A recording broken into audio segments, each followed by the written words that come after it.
Arcadian Vanguard presents The Wrestling News in your daily wrestling newscast for Tuesday, April 25th, 2023. Good morning.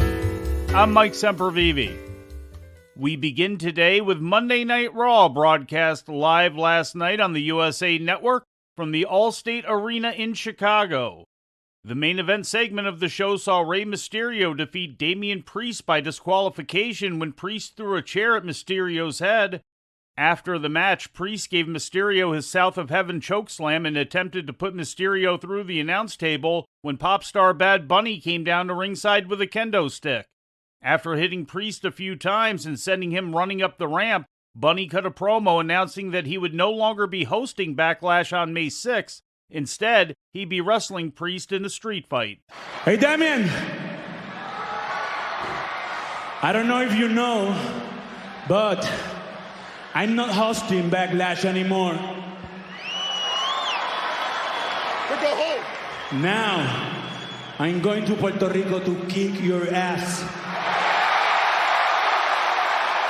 May 6, Backlash en mi casa, Puerto Rico. Damian Priest, Bad Bunny, in a street fight, cabrón, a ver si es verdad que tú eres hombre.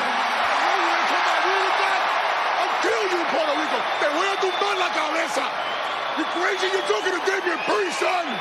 WWE Chief Content Officer Paul Triple H Levesque also made an appearance on Raw to unveil a new World Championship belt that will be awarded to whichever brand becomes bereft of undisputed Universal Champion Roman Reigns following the WWE Draft, which begins this Friday on SmackDown. Because when Roman Reigns gets drafted to whatever brand he gets drafted to, he will take the WWE Undisputed Universal Championship with him, and he will stay there. The other brand will determine a new champion. On Saturday, May 27th, at Night of Champions, we will crown a new World Heavyweight Champion. The match to decide the new champion will take place at Night of Champions on May 27th in Jeddah, Saudi Arabia. The opening match of Raw saw the Usos and Solo Sikoa defeat the LWO, Santos Escobar, Joaquin Wilde, and Cruz del Toro after Sikoa gave del Toro the Samoan Spike, followed by the Usos delivering the 1D. After the match, the Usos cut a promo on their Undisputed Tag Team Championship rematch this Friday on SmackDown against Kevin Owens and Sami Zayn, dedicating the match to Roman Reigns. This would lead to two backstage segments where Zayn individually confronted both Jimmy and Jay. You're dedicating it for him? You don't think that's a little weird? Hey, I got news for you, Jay. We're not losing these tag team championships, okay? But now what's gonna happen? What's gonna happen if you come up short now that you've put his name on this match? What do you think's gonna happen to you? Whatever it is, it's not gonna be good. And you don't deserve that, okay? You don't deserve that. Why do you care, bro? Huh? Because, all right? Because I feel bad. Don't feel bad for me, Sammy. On Friday, we're gonna take back our championship titles, bro. In other results, Cody Rhodes defeated Finn Balor, pinning him after delivering the Crossroads. The match was made during the opening segment of the show after Rhodes turned down Balor's offer to join Judgment Day. WWE Women's Tag Team Champions Raquel Rodriguez and Liv Morgan teamed up with Raw Women's Champion Bianca Belair to defeat Damage Control's Bayley, Dakota Kai, and Io Sky after Belair pinned Bayley. The Street Profits dispatched of Shelton Benjamin and Cedric Alexander when Ford pinned Alexander, and in the shortest match of the evening, Mustafa Ali pinned Chad Gable in 110 seconds. In the hours leading up to Raw, news of CM Punk appearing backstage at the United Center began to surface. Punk was reportedly speaking with old co-workers and friends, and when asked to leave, reportedly at the behest of Vince McMahon, the Chicago native departed without issue. The news was first reported by PW Insider and later confirmed by several other sources, including Fightful, who noted that some WWE talent believed the move was a publicity stunt, as well as reporting, quote, "There were several AEW talents in disbelief when they heard that he was backstage," end quote. Figure 4 Online's Brian Alvarez reported that Punk was backstage for between 20 and 25 minutes, even speaking with Paul Levesque. McMahon was not in Chicago for Raw, but it was confirmed to the Wrestling News that the executive chairman made changes remotely to both the show's lineup and finishes throughout Monday, which, according to PW Insider, caused a dip in backstage talent morale. In news from Mexico, the AAA promotion held a press conference on Monday to announce that Kenny Omega would be returning to Mexico to face off against the company's mega champion El Hijo del Vikingo on July 15th at the Estadio de las Torres de Tijuana. Taking place as part of AAA's Triplemania 31 tour, the bout serves as a rematch of the title tilt on AEW Dynamite this past March 22nd, where Vikingo successfully defended over Omega.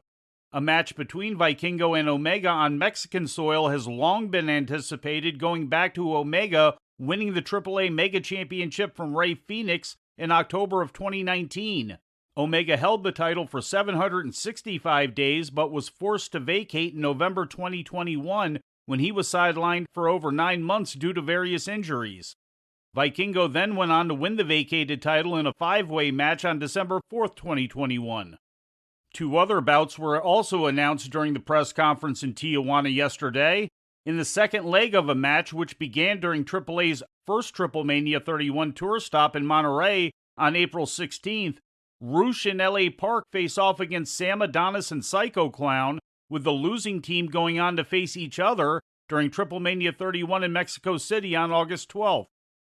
And it was announced that there would be a Copa Triplemania match featuring 2 teams, one representing Baja California led by Nicho El Millonario, better known from his time in WCW and ECW as Psychosis, and the other, Team Chilango, representing Mexico City and captained by Negro Casas. In NXT news, Zach Gibson and James Drake announced via Twitter Monday night that their request for a release from their NXT contracts was denied. Gibson and Drake, who are currently working as the Dyad under respective personas of Rip Fowler and Jagger Reed, had gone public with their request for a release on Twitter earlier this month. On April 3rd, Fightful Select's Sean Ross Sapp first reported that the team had asked for their release. In the days that followed, there were conflicting reports over whether or not the duo's request was granted, which ultimately turned out not to be the case. Previously known as the Grizzled Young Veterans, in separate posts yesterday on Twitter, the pair claimed that their contracts will expire on October 14th and will become free agents the following day, with Gibson adding, quote, "Our statements tonight are simply factual and intended to keep our fans who have been asking questions updated. I would like to add that Joe Gacy and Ava Raine are both boss and will continue to smash everything that they do. Lots of love for both," end quote.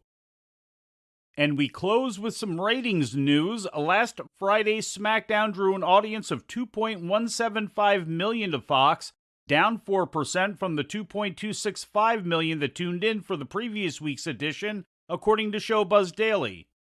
The rating in the key 18 to 49-year-old demographic was 0.54, representing 704,000 viewers, down nearly 7%, or 53,000 viewers, from the previous week's 0.58 rating, according to WrestleNomics. Faced with competition from the National Basketball Association playoffs, SmackDown ranked in 4th place for the evening on network TV in the key demographic.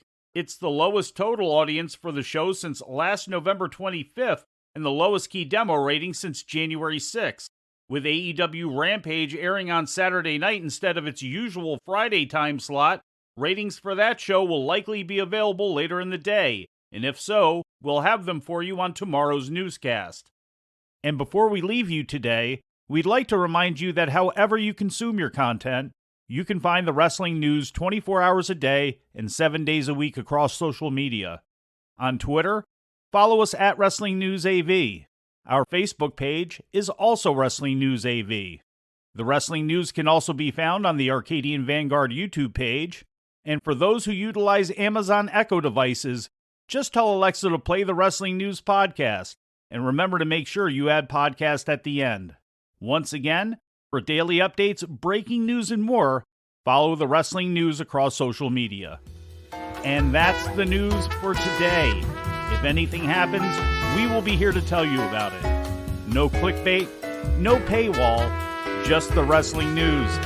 The Wrestling News is a division of Arcadian Vanguard, and the Wrestling Newscast is a production of the Arcadian Vanguard Podcast Network.